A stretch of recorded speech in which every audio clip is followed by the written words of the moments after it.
नमस्ते। मैं इस वीडियो को विदेश की धरती पर बैठकर कर रही हूँ, गाड़ी में बैठकर। विदेश आने पर हर एक को अपनी देश की याद बहुत आती है। वैसे भी मुझे भी मेरे देश की याद बहुत आती है, लेकिन इधर की सुविधा, इधर की डिसिप्लिन, क्लीनलीनेस देखने पर मुझे थोड़ा मेरे देश के बारे में बुरा लग रहा था कि मेरे देश के लोग इतने सुंदर जीवन कब जी पाएंगे। तो इधर का नेचर बहुत सुंदर है, सागर बहुत सुंदर है, everything is clean and neat, well maintained and all. लेकिन अंदर से खालीपन महसूस हो रहा था। वही सूरज, वही चांद, वही सागर, वही धरती, वही पेड़, वही पंछी, लेकिन थोड़ा सा habitat, flowers, flora fauna change होता होगा, लेकिन नेचर तो वही होता है सभी जगह। लेकिन मन कनेक्ट क्यों नहीं कर पा रहा उसको? भारत को क्यों मिस कर रही थी मैं? तो सोचा कि सूर्य को मैं अर्घ्य दे रही थी, तो और सूर्य नमस्कार कर रही थी सूर्य को गायत्री मंत्र बोलकर।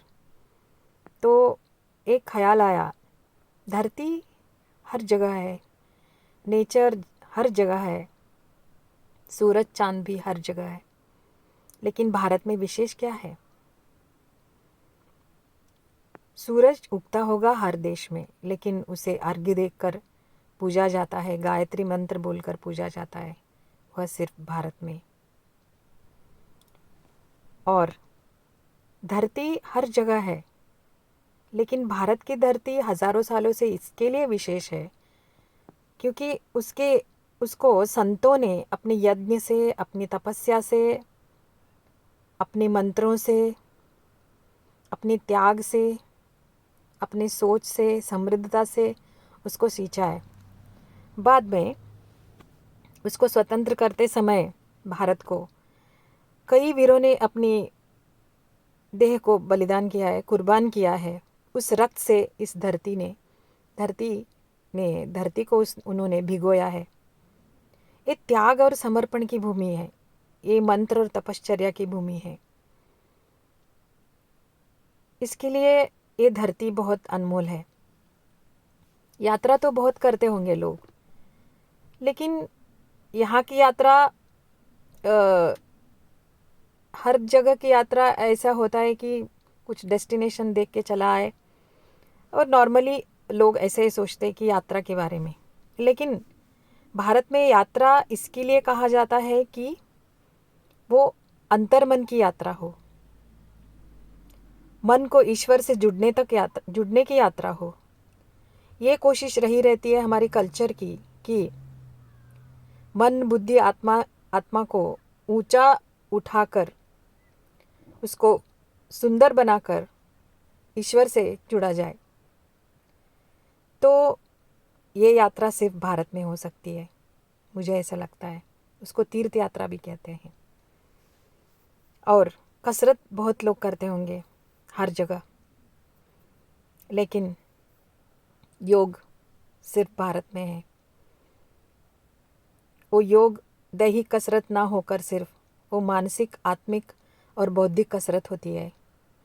और मन, आत्मा, चित्त को शुद्ध कर कर सातों चक्रों को खोलकर ईश्वर से जुड़ने की कोशिश योग से होती है, वो सिर्फ भारत में है।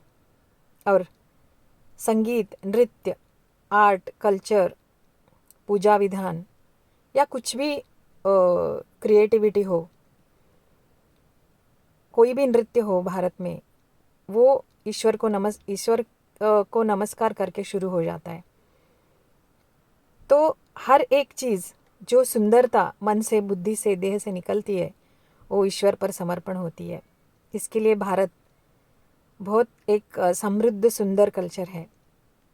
इधर हर जगह नेचर होती होगी, पेड़ होते होंगे। इधर चिपको आंदोलन से या पूजा में धागा बांधकर पेड़ को पूजा जाता है।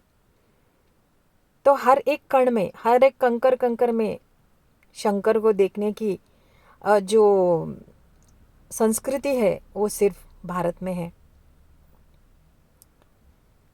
यहाँ जीवनचर्या ही ऐसे शुरू होती है कि मानव को महामानव बनने की कोशिश लगी रहती है।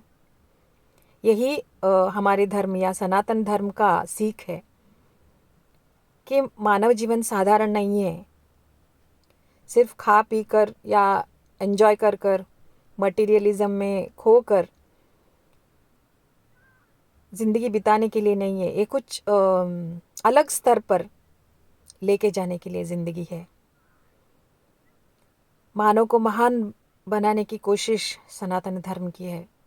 ये सनातन धर्म एक रिस्ट्रिक्टेड रिलीजन नहीं है। It is way of living of which was find out, which was discovered, researched after many researches in India, in Bharat. Bharat इसके लिए कहा जाता है कि भारत, भा मीन्स लाइट, रत मीन्स एंगेज्ड। जो उजाले की तरफ चल पड़ा है वो भारत है, भारतीय है। मन के उजाले की तरफ, जीवन के उजाले की तरफ। तो इस भारत की संस्कृति कल्चर बहुत समृद्ध है, बहुत समृद्ध। आप इधर इसके जड़ों तक लेके अगर कोई भी हिस्सा ले, संगीत लेंगे, विद्या लेंगे, कल्चर लेंगे, स्क्रिप्चर्स लेंगे, महाभारत, रामायण, पुराण, वेद, उपनिषद, अगर आप डीप जाते जाएंगे कि आपको अंदाज़ा नहीं होगा, एक जन्म में हम लोग इसको पढ़ नहीं पाएंगे और जान नहीं पाएंगे। इतना समृद्ध है हमारी संस्कृति। इसको बचाना पड़ेगा हर एक को।